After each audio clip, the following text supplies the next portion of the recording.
Hello everyone, कैसे हो आप लोग? अच्छे ही होंगे। आइए देखते हैं हम वैज्ञानिक नेम पर आधारित महत्वपूर्ण रासायनिक अपक्रिया पार्ट 1 में आप लोगों ने देखा। आज हम पार्ट 2 में जो महत्वपूर्ण वैज्ञानिक नेम अपक्रियाएं हैं उनको दे रहे हैं। जैसे सबसे पहले लिखा है रीमैन टीमैन अपक्रिया, बहुत ही महत्वपूर्ण है, कई बार पूछी गई है। ये फिनाल के चैप्टर से है। फिनाल के चैप्टर से रीमैन टीमैन अपक्रिया, गटरमान अपक्रिया, कोल्वे स्मिथ अपक्रिया, ये तीनों ही अपक्रियाएं बहुत ही इंपॉर्टेंट है और कई बार पूछी गई है। आइए हम देखते हैं कि रीमैन टीमैन अपक्रिया कहाँ से शुरू होती है। क्या होता है कि फिनाल क्लोरोफॉर्म से अपक्रिया करता है। किससे? क्लोरोफॉर्म से। H+ आयन का मतलब होता है ये अम्ल, और OH- आयन का होता है क्षार, और ये माध्यम होते हैं। तो फिनाल H+ दैट इज अम्ल अथवा क्षार के उपस्थिति में क्लोरोफॉर्म से क्रिया करता है। और आपको ये पता होना चाहिए कि फिनाल की जब हम अनुनादी संरचनाएं बनाते हैं तो हमको ये पता चलता है कि फिनाल आर्थो या पैरा डायरेक्टिंग है। अतः जो भी समूह जुड़ेगा, देखिए जब बेंजीन से कोई समूह जुड़ा होता है तो उसके सामने के 2 कार्बन आर्थो होते हैं, दूर के 2 कार्बन मेटा होते हैं, और आमने सामने का कार्बन ई वाला पैरा होता है। तो यहाँ देखिए हम आर्थो पे जोड़े हैं, पैरा पे, दोनों में से किसी एक का फॉर्मेशन करेगा। तो हम कह सकते हैं रीमैन टीमैन अपक्रिया में फिनाल अम्ल अथवा क्षार की उपस्थिति में क्लोरोफॉर्म से क्रिया करके आर्थो अथवा पैरा हाइड्रोक्सी बेंजलएल्डिहाइड का निर्माण करता है। आर्थो अथवा पैरा हाइड्रोक्सी बेंजलएल्डिहाइड का निर्माण करता है। इसको शॉर्टकट में सैलिक एल्डिहाइड भी बोलते हैं, सैलिक एल्डिहाइड भी बोला जाता है। इसी को अगर हम इंग्लिश में डिस्क्राइब करना चाहें तो कहेंगे when phenol react with chloroform in the presence of acids ORR base, then ortho ORR para hydroxy benzaldehyde is formed। इसके बाद हमारा आता है दूसरा गटरमैन अपक्रिया। ये भी इंपॉर्टेंट है, कई बार पूछी गई है एग्जाम में। आइए देखिए, प्रोडक्ट वही बनता है, आपको दिखाई दे रहा है कि जो प्रोडक्ट यहाँ है वो प्रोडक्ट यहाँ है, जो प्रोडक्ट यहाँ वही प्रोडक्ट यहाँ, मतलब प्रोडक्ट तो दोनों में सेम बनते हैं। रीमैन टीमैन अपक्रिया में, गटरमान अपक्रिया में आप ये जान लीजिए कि प्रोडक्ट दोनों में समान, हमारा उत्पाद क्या होता है, समान बनता है। लेकिन यहाँ भी फिनाल की अपक्रिया तो फिनाल ही करेगा, लेकिन यहाँ पर क्लोरोफॉर्म था तो यहाँ पर आपको दिखाई दे रहा है HCN है, हाइड्रोजन साइनाइड है। HCl मतलब हाइड्रोक्लोरिक अम्ल है, और ये हम निर्जल लेते हैं। निर्जल को हम इंग्लिश में एनहाइड्रस कहते हैं। निर्जल AlCl3 की उपस्थिति में, एल्यूमिनियम क्लोराइड की उपस्थिति में, तो क्या होता है, जब फिनाल HCN तथा HCl के साथ निर्जल AlCl3 की उपस्थिति में अपक्रिया करता है तो आर्थो या पैरा हाइड्रोक्सी बेंजलएल्डिहाइड का क्या करता है, निर्माण करता है। इसे हम गटरमैन अपक्रिया कहते हैं। इंग्लिश में कैसे बोलेंगे? When phenol react with HCN and HCl in the presence of anhydrous AlCl3, then ortho ORR para hydroxy benzaldehyde is form. कोई दिक्कत नहीं, आप दोनों को आसानी से याद कर सकते हैं। तीसरा हमारा है कोल्बे स्मिथ अपक्रिया। पहली बात तो आप ये जान लीजिए, अल्कोहल और फिनाल दोनों प्रकृति में कैसे हैं, अम्लीय हैं, दैट इज इनका एसिडिक, ये नेचर में कैसे हैं, एसिड की तरह हैं, इनका नेचर एसिडिक होता है। जब ये एसिड है, दैट इज अम्ल है, तो किसी क्षार से क्रिया करके लवण बनाएगा। तो जब ये जल में घोला जाता है तो H+ आयन देता है, और किसी क्षार से क्रिया करके लवण बनाता है या साल्ट का फॉर्मेशन करता है बेस से रिएक्ट होकर, इसीलिए इसका नेचर कैसा है, एसिडिक है। तो यहाँ आपको दिखाई दे रहा है एक एसिड है, एक बेस है, रिएक्ट करके सॉल्ट बनाए, नाम क्या होगा, सोडियम फिनॉक्साइड। नाम क्या होगा, सोडियम फिनॉक्साइड। यही सोडियम फिनॉक्साइड अपक्रिया करता है कार्बन डाइऑक्साइड से। किससे अपक्रिया करता है, कार्बन डाइऑक्साइड से।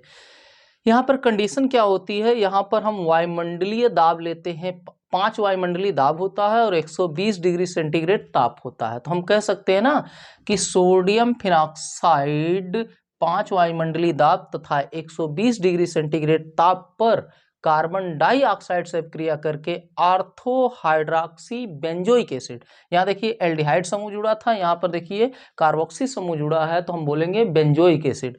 आर्थो हाइड्रोक्सी बेंजोइक एसिड का क्या करता है, निर्माण करता है। इसको हम सैलिक एसिड, इसको हम सैलिसल्डिहाइड बोलते हैं, तो इसको हम सैलिक एसिड बोलते हैं, दैट इज सैलिक अम्ल। तो हम कह सकते हैं when sodium phenoxide react with CO2 in the presence of 5 atm pressure and 120 degree temperature then orthohydroxy benzoic acid is form. ये तीनों फिनाल से रिएक्शन है और तीनों ही बहुत इंपॉर्टेंट होते हैं। अगला हमारा है रोजन-मुंड अपक्रिया, रोजन-मुंड रिएक्शन। ये हमारा एल्डिहाइड से, कल हम एल्डिहाइड के 2-3 रिएक्शन आपको बताए थे, जैसे हमने बताया था क्लेमेंसन के बारे में, वुल्फ कीसर के बारे में। तो यहाँ से फिनाल एल्डिहाइड के चैप्टर से, एल्डिहाइड या कीटोन के चैप्टर से रोजन-मुंड अपक्रिया और कैनिजारो अपक्रिया। और कैनिजारो अपक्रिया तो कई बार पूछी गई है और ये भी पूछी जाती है, इसको एक और तरीके से पूछी जाती है, वो भी हम बता दे रहे हैं। क्या होता है, इसका नाम है अम्ल क्लोराइड। अम्ल क्लोराइड या इंग्लिश में कहते हैं एसिड क्लोराइड। इसका सामान्य सूत्र हम यहाँ पर आपको बता रहे हैं, आर इस तरह लिख सकते हैं, RC+Cl, अम्ल क्लोराइड या एसिड क्लोराइड। इसका अपचयन होता है प्लेडेनियम और बेरियम सल्फेट की उपस्थिति में, जिसको हम बोलते हैं पैरालाइज्ड बेरियम सल्फेट के उपस्थिति में। जब ये अपचयित होता है तो एल्डिहाइड का निर्माण होता है, एल्डिहाइड का निर्माण होता है।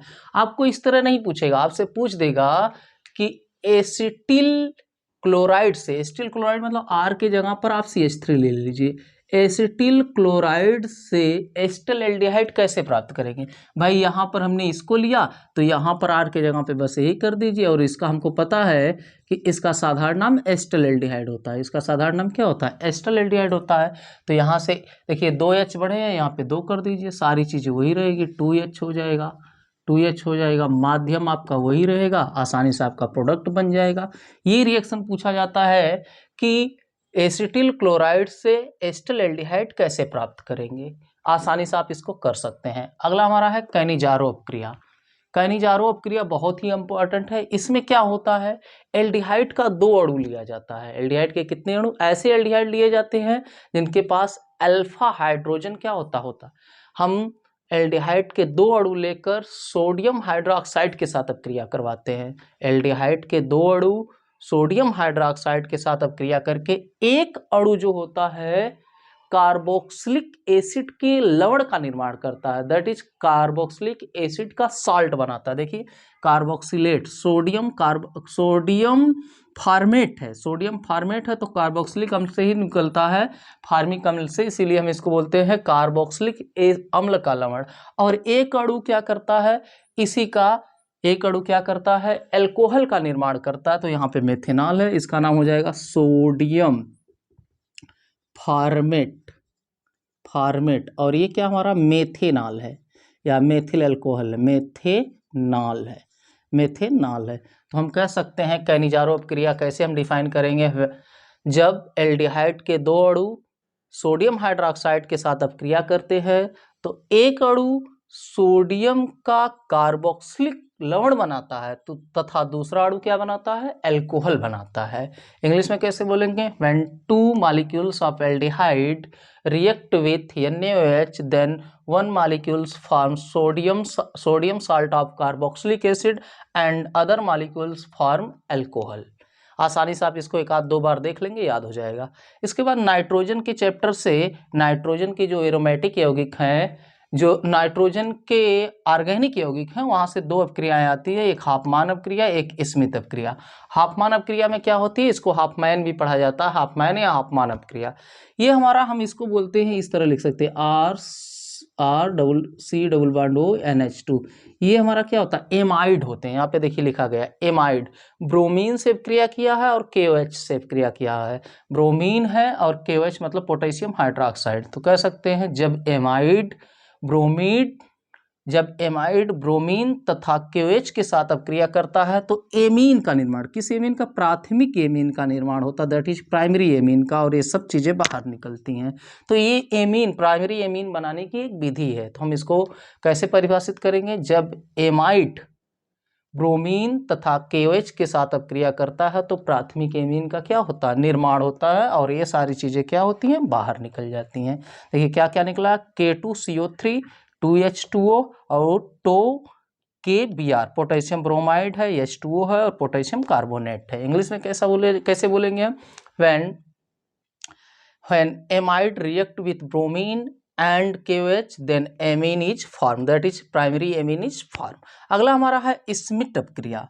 स्मिथ अपक्रिया को हम कैसे लिखते हैं, ये देखिए स्मिथ अपक्रिया में ये हमारा कार्बोक्सिलिक एसिड है। यहाँ से क्या करते हैं OH और EH, ये देखिए थोड़ा सा इसको देख लीजिए, EHN3 है और एक हम जानते हैं NH3 होता है। ये अमोनिया होती है, क्या होती है? अमोनिया। और ये हमारा हाइड्रोजोइक एसिड है। कौन सा अम्ल है?